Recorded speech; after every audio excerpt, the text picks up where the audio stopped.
Olá, boa tarde. Hoje é terça-feira, dia 7 de junho. Está começando agora mais uma edição do programa Conecta, com tudo o que é destaque aqui no Parlamento Catarinense. Eu sou Deluana Bus, jornalista da TV da Assembleia Legislativa, e aqui comigo está o meu colega Marcelo Espinosa, da Agência de Notícias do Parlamento. Boa tarde, Marcelo.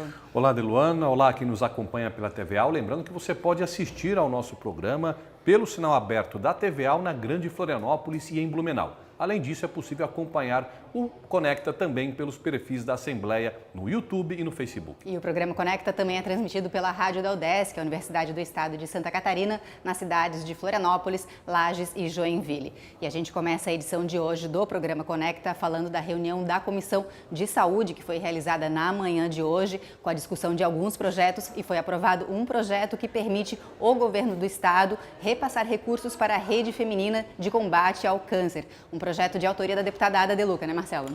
Deluana, exatamente. A gente já falou desse projeto em alguns outros programas. Eles foram analisados nas últimas semanas em várias comissões e hoje a última comissão a analisar esse projeto, que é a Comissão de Saúde.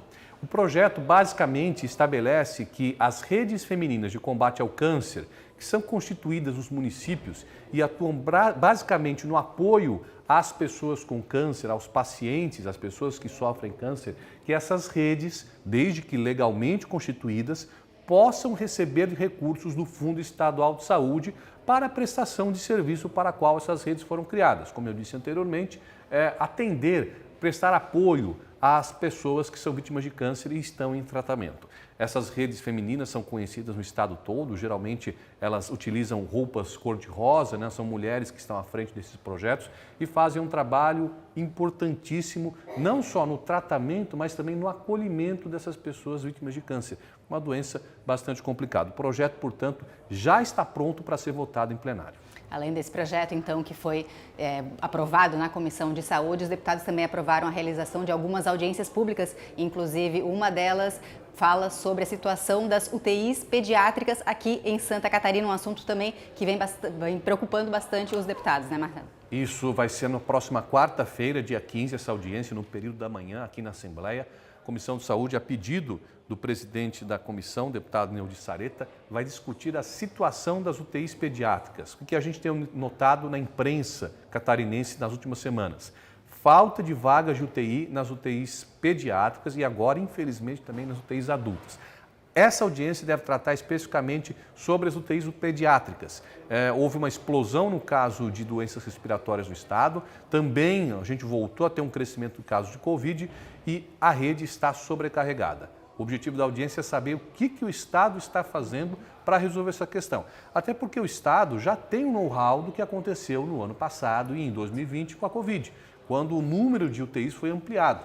Claro, nós estamos falando de UTI pediátrica, são outros equipamentos, muitas vezes, outro tipo de profissional, mas o Estado tem know-how nessa questão, tem condições de trabalhar nessa questão da ampliação. Esse vai ser o assunto principal dessa audiência na próxima quarta-feira aqui na Assembleia. Que com certeza vai ser acompanhada pelas nossas equipes de comunicação e depois todo o material divulgado nos meios de comunicação aqui da Assembleia Legislativa. E além dessa audiência pública, também foi aprovada a realização de uma outra audiência pública, né, Marcelo? Falando sobre o repasse de recursos da saúde para os municípios através dos consórcios intermunicipais. Isso é fruto de uma mobilização da Assembleia que já vem de 2020 ou 2021. O pedido para a realização dessa audiência partiu do deputado Marcos Vieira, que é presidente da Comissão de Finanças. Ele quer saber como que está a destinação desse dinheiro para os consórcios intermunicipais de saúde. O que são esses consórcios? Geralmente a gente tem um município de médio porte e que sozinho ele não daria conta de manter, por exemplo, um centro de especialidades, com equipamentos para a realização de exames de imagem e outros tipos de procedimento de média complexidade. E, geralmente esses municípios se juntam em consórcios de 10, 15 municípios, mais ou menos dependendo da região, e formam um único aglomerado onde se concentram os recursos num laboratório, num centro de especialidades, onde a população desses municípios vai fazer os exames, vai fazer os procedimentos de média complexidade. A Assembleia, nessa mobilização, quer destinar recursos para esses consórcios e esse vai ser o assunto A destinação desses recursos vai ser o assunto dessa audiência pública que está marcada para o dia 27 de junho, uma terça-feira. Mais para o final do mês, então. Esses foram alguns dos temas discutidos durante a reunião da Comissão de Saúde na manhã de hoje. E também na manhã de hoje a gente teve uma sessão ordinária com os deputados falando sobre diversos temas e, novamente, um tema bastante falado foi o da situação das rodovias no oeste de Santa Catarina. Mais uma vez, né, Marcelo? Pois é, um tema que foi trazido pelo deputado Valdir Kubalkini, que é o coordenador da bancada do Oeste, e ele demonstrou preocupação particularmente com a situação de duas rodovias. Uma, a BR-163, que recebeu recursos do governo do estado, aprovados aqui pela Assembleia, para a sua recuperação e que foi recentemente considerada a pior rodovia asfaltada do país. E outra rodovia, essa importantíssima, a 282, que liga a capital, o litoral catarinense ao oeste, mais de 700 quilômetros de extensão, alguns pontos muito complicados, entre eles, Deluana, um ponto ali entre Ponte Serrada, ainda no oeste, e o Trevão de Irani, como o pessoal fala, que é ali no entroncamento da 282 com a 153, já bem no meio oeste catarinense. Aquele trecho muito complicado, muito buraco, muito acidente, gente perdendo pneu. Inclusive, o deputado, foi esse o tema que o deputado trouxe da tribuna. Inclusive, a nossa equipe de reportagem conversou com o deputado Valdir Kubalkini, que é o coordenador da bancada do Oeste, que reúne os deputados daquela região. Acompanhe as palavras dele. É um desafio, uma aventura, você transitar por alguns trechos. Eu falei da 163, uma BR-163, rodovia federal, no extremo oeste de Santa Catarina, classificada como a pior rodovia do Brasil. E nós somos vítimas, de novo, essa semana, né, com um pneu que estourou, exemplo do que aconteceu na semana passada, aí na 282, no trecho entre o Trevo do Irani até Ponte Serrada.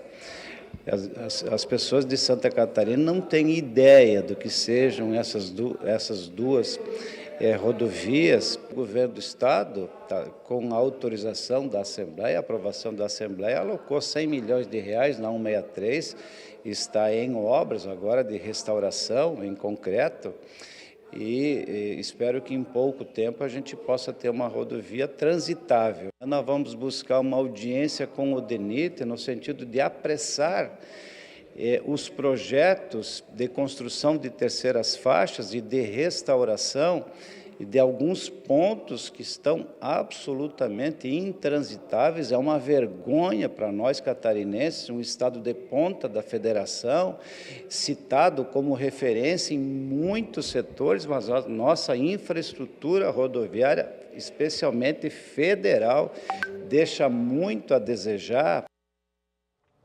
Esse foi, então, o deputado Valdir Kubalkini, coordenador da bancada do Oeste, falando sobre a situação das rodovias naquela região. E na semana passada, a gente teve aqui no Parlamento a realização de uma audiência pública promovida pela Comissão em Defesa dos Direitos da Pessoa com Deficiência para falar sobre o BPC, o Benefício de Prestação Continuada, que é um benefício do governo federal destinado às pessoas com deficiência. Parece que aqui no estado tem muita gente com deficiência que ainda não recebe esse benefício, Marcelo. Isso foi uma das constatações da audiência realizada aqui na Assembleia. O BPC, como a Deluana disse, é um benefício que é concedido às pessoas com deficiência. Elas têm direito a esse benefício, porém, aqui em Santa Catarina, estima-se que haja 290 mil pessoas com deficiência. Porém, apenas 50 mil recebem esse benefício. A FECAM, que é a Federação Catarinense dos Municípios, que foi uma das entidades que pediu a realização dessa audiência, argumentou durante o encontro que há muita dificuldade por parte das pessoas com deficiência em acessar o atendimento do INSS para solicitar esse benefício. E foi pedido durante a audiência de que essa situação seja melhorada, até porque é um direito garantido por uma lei que passou por algumas modificações no ano passado, e o BPC, portanto, deveria, em tese, estar disponível a todas as pessoas com deficiência. Porém, como foi apontado na audiência, ainda há um grande contingente que talvez ou por desconhecimento ou mesmo por dificuldade no acesso ao atendimento não conseguem acessar esse benefício. A nossa equipe acompanhou essa audiência pública que foi presidida pela deputada Marlene Fengler e conversamos com ela, que falou sobre essa situação. tem uma série de implicações que precisam ser discutidas por quem é diretamente atingido, né, e por quem os representa também, né, e os órgãos públicos para poder entender melhor e, a partir disso, inclusive, formular sugestões de alteração no caso de serem necessárias. Essa foi então a deputada Marlene Fengler falando sobre a situação do benefício de prestação continuada aqui em Santa Catarina, um tema que nós vamos continuar acompanhando. E agora a gente fala sobre as redes sociais aqui do Parlamento. O nosso colega Lucas Diniz já está aqui com a gente. Boa tarde, Lucas. Quais as novidades? Oi. Olá, vocês que nos acompanham.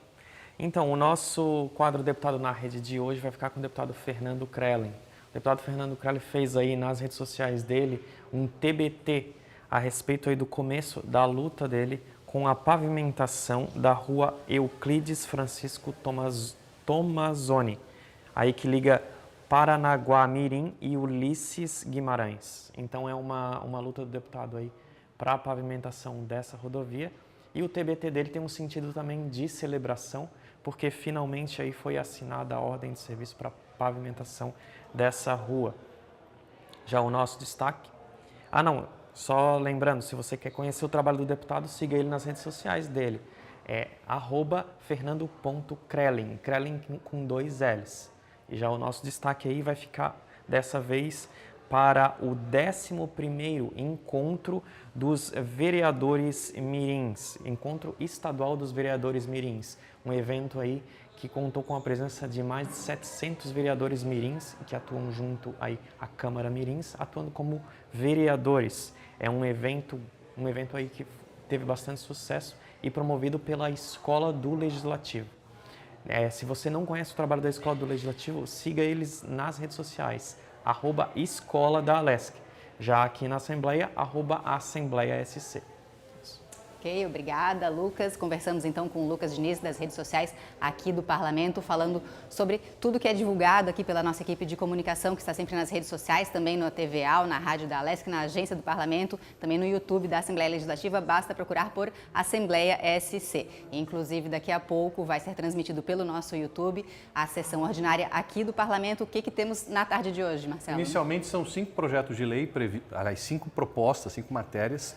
Entre elas, a proposta de emenda à Constituição, que trata da inclusão da Camerata Florianópolis entre as entidades que podem receber apoio administrativo e financeiro do Estado. Essa PEC foi votada em primeiro turno na semana passada, foi aprovada e agora tem a votação em segundo turno. As propostas de emenda à Constituição, as PECs, elas precisam de dois turnos de votação. A votação, para ser aprovada a PEC, vai precisar de 24 votos favoráveis, no mínimo, para se transformar numa emenda constitucional. Também temos um projeto de lei complementar do Tribunal de Contas. Esse projeto de lei, ele altera a data da eleição do presidente do Tribunal de Contas, antecipa essa eleição e também dá, digamos assim, para fins oficiais, o tratamento de chefe de Estado, aliás, de chefe de poder, ao presidente do Tribunal de Contas. É uma proposta de autoria do próprio TCE.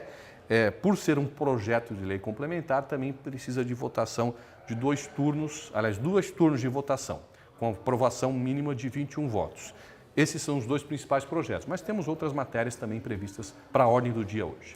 Nossas equipes de comunicação vão acompanhar essa votação, que também vai ser transmitida ao vivo pela TVAL e também no nosso canal no YouTube. E também na tarde de hoje a gente tem uma reunião da Comissão de Turismo aqui da Assembleia Legislativa, com alguns projetos em pauta, inclusive a possibilidade de realização de uma audiência pública, né, Marcelo, sobre o Parque Nacional Serra do Itajaí. Qual é o objetivo? É um pedido do deputado Ivan Nats, que é o presidente da Comissão de Meio Ambiente da Alesc, basicamente para saber como fica a situação das famílias que têm terras nesse parque, que foi demarcado pelo governo federal, e enfrentam dificuldades. Por exemplo, por se tratar de um parque nacional, a realização de atividades econômicas nas dependências desse parque é praticamente impossível.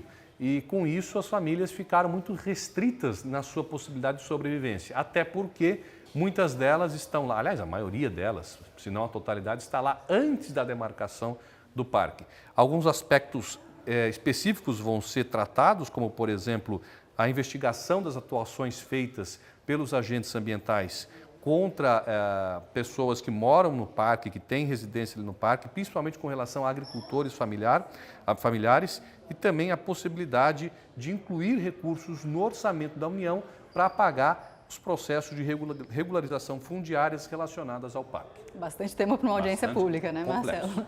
E além dessa audiência pública, também está na pauta dessa reunião da Comissão de Turismo, que vai ser realizada hoje no final da tarde, a discussão de um projeto de autoria do deputado Márcio Machado, que prevê que as pessoas que atropelarem animais vão ser responsabilizadas pelo tratamento, né, Marcelo? Isso, é uma proposta do deputado Márcio Machado, ele é a última comissão a tramitar antes de ir para a plenária, e também temos um outro projeto do deputado Fabiano da Luz, que trata da Política Estadual de Serviços Ambientais, para fazer uma alteração na lei que trata dessa política ambiental, para incluir a agroecologia, a transição para a agroecologia e a agricultura orgânica entre os ramos de atividades que podem ser beneficiados pelo pagamento de serviços ambientais. E ainda hoje vamos ter um lançamento de um livro aqui na Assembleia Legislativa falando sobre o Código do Meio Ambiente, falando sobre as alterações que foram realizadas no Código. O autor é um servidor aqui da Assembleia, Sim. O Armando Carvalho Agostini. Ele fez parte da comissão técnica que assessorou os deputados que fizeram parte da comissão responsável pela revisão do Código Ambiental no ano passado. Falamos bastante disso aqui no Conecta. O trabalho dessa comissão resultou nas alterações aprovadas no ano passado e transformadas em lei pelo governador Carlos Moisés. Os principais pontos abordados nessas alterações estarão nesse livro que vai ser lançado hoje às 5 da tarde aqui na Assembleia. Com acompanhamento sempre das redes de comunicação aqui do Parlamento, da nossa equipe de jornalismo. E é isso, então, o programa Conecta vai ficando por aqui. Lembrando que todos esses assuntos que a gente aborda no programa estão também na agência de notícias do Parlamento, no endereço www.alesc.sc.gov.br. Mais informações sobre a Alesc nas redes sociais, Instagram, Facebook e YouTube, @AssembleiaSC. Uma boa tarde para todos.